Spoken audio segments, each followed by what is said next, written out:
हा प्रकल्प रद्द झाला नाही तर 300 गेले तरी आम्ही मागे राहणार नाही। असलं नालायक सरकार आपण कुठं पाहिलेलं नाहीये। पवनेचं पाणी तुझ्या बापाचं नाहीये, परंतु हे नालायक सरकार ज्या लोकांनी धरणामध्ये आहुती दिली, त्यांची घरं गेली, त्यांना गेले 72 सालापासून आज तागायत न्याय मिळालेला नाही। जर असं पिंपरी चिंचवडनी चुकीचं वागणूक केली, आमच्या मावळच्या शेतकऱ्यांच्या रक्ताचं पाणी पिण्याचा प्रयत्न केला, तर आम्ही कदापि हे पाणी तुम्हाला नेऊन देणार नाही। काय सांगू? पिंपरी चिंचवड महापालिकेच्या बंदिस्त जलवाहिनीच्या पाणी नेण्याच्या घाटामध्ये मावळ तालुक्याच्या शेतकऱ्यांनी शेतीला पाणी राहावं म्हणून आंदोलन केलं आणि त्या आंदोलनामध्ये आमचे निष्पाप 3 कार्यकर्ते शहीद झाले। त्यामध्ये शामराव तुपे असेल, मोरेश्वर साठे असतील, कांताबाई ठाकर असेल, यांना आपला या पवनेच्या पाण्यासाठी जीव गमवावा लागला आणि काही कारण नसताना आंदोलन शांत पार पडत असताना त्या ठिकाणी दुसरी कुमक आली आणि त्या पोलिसांच्या कुमकनी गोळीबार सुरू केला आणि त्यामध्ये आमच्या या माता भगिनी। आता isakal.com आहे देशातील नंबर 1 ची मराठी न्यूज वेबसाईट। प्रत्येक अपडेटसाठी isakal.com ला नक्की भेट द्या। या बंधूंना आपला देह या पाण्यासाठी गमावला। त्यावेळेस राष्ट्रवादी काँग्रेस त्यावेळेस राष्ट्रवादी काँग्रेस आणि यांच्या सत्तेमध्ये हा जो प्रकल्प आहे तो रद्द करण्यात आला होता। मात्र अजित पवार यांनी आता 2023 ला हा प्रकल्प परत चालू करण्याचा प्रयत्न करत आहे। काय हा प्रकल्प रद्द झालेला होता त्या टायमाला 2011च्या आंदोलनानंतर त्या ठिकाणी तो प्रकल्प रद्द करण्यात आलेला होता।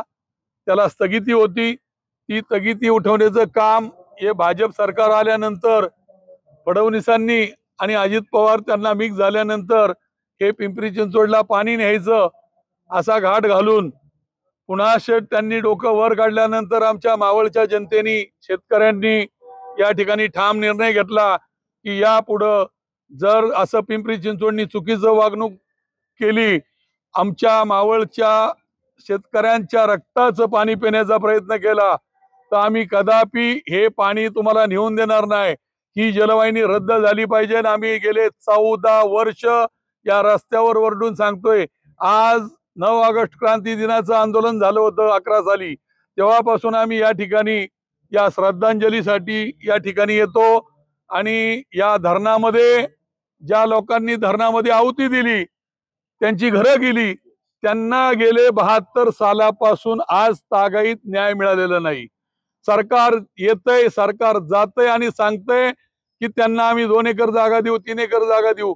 अहो, तुम्ही या ठिकाणी जर बँकेचं कर्ज सरकारने दिलं तर त्याला याज लावताय, याज नाही दिलं तर त्याचे हप्ते जमा करायला येत आहे आणि या ठिकाणी आमचं पाणी नेऊन आमच्या शेतकऱ्यांच्या जमिनी गाडून त्यांना त्या काळामध्ये तुम्ही 72 साली 4 एकर जमीन देणार होते, जर त्याचं व्याज लावलं तर आज त्यांना तुम्ही 10 एकर जमीन द्यायला पाहिजे होती, पण ते शेतकरी 4 एकर मागतायत, त्यांची त्यांनाच द्या। परंतु हे नालायक सरकार आज तागायत गेले 14 वर्षामध्ये एक वनवास झालेला आहे। रामानी 14 वर्ष वनवास केला, तसा माझ्या या शेतकऱ्यांनी आता पुन्हा सुद्धा इथं 14 वर्ष वाट पाहून वनवास करतायत।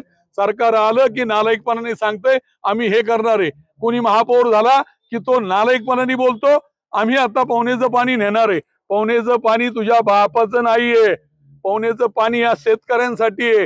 हे धरण शेतकऱ्यांसाठी झालेलं आहे आणि त्या शेतकऱ्यांच्या धरणामध्ये जर तुम्ही आडवे जाल तर आमचा मावळचा शेतकरी कधी गप्प बसणार नाही। पक्षानंतर आम्ही पक्षाचं काम करत असेल, परंतु पहिला शेतकरी आहे, माझा मायबाप शेतकरी आहे। आज आजा गेला, पंजा गेला, नातू या ठिकाणी आलाय, त्या नातूला सुद्धा अजून न्याय दिला गेला नाही। असलं नालायक सरकार आपण कुठं पाहिलेलं नाहीये आणि फक्त फोडाफोडी, तोडातोडी, जोडाजोडी आणि आमचंच कसं राहील या पद्धतीने काम करणार हे सरकार आणि हे कुचकामी भाजपचं सरकार हे नालायकपणा करतंय। या नालायकपणाचा कळ झालेला आहे, परंतु आम्ही शेतकऱ्यांनी ठरवलेलं आहे यापुढे एक बोन सुद्धा पाणी खाली जाऊन देणार नाही। सरकारला लाज वाटली पाहिजे की या ठिकाणी एवढ्या कंपन्या बंद पडतील, मग त्या कंपन्याचं गटराचं पाणी येतं, पिंपरी चिंचवडला शुद्ध पाणी पाहिजे. मग शुद्ध पाणी पाहिजे ना, तर मग तुम्ही त्या बाजूला तुमच्या नदीच्या पात्राच्या बाजूला जी तुमची पूररेषा आहे त्या पूररेषेमधून त्या ठिकाणी गटर काढून तुम्ही पिंपरी चिंचवडच्या खाली सोडा आणि नदीला पात्रात चांगलं पाणी राहील.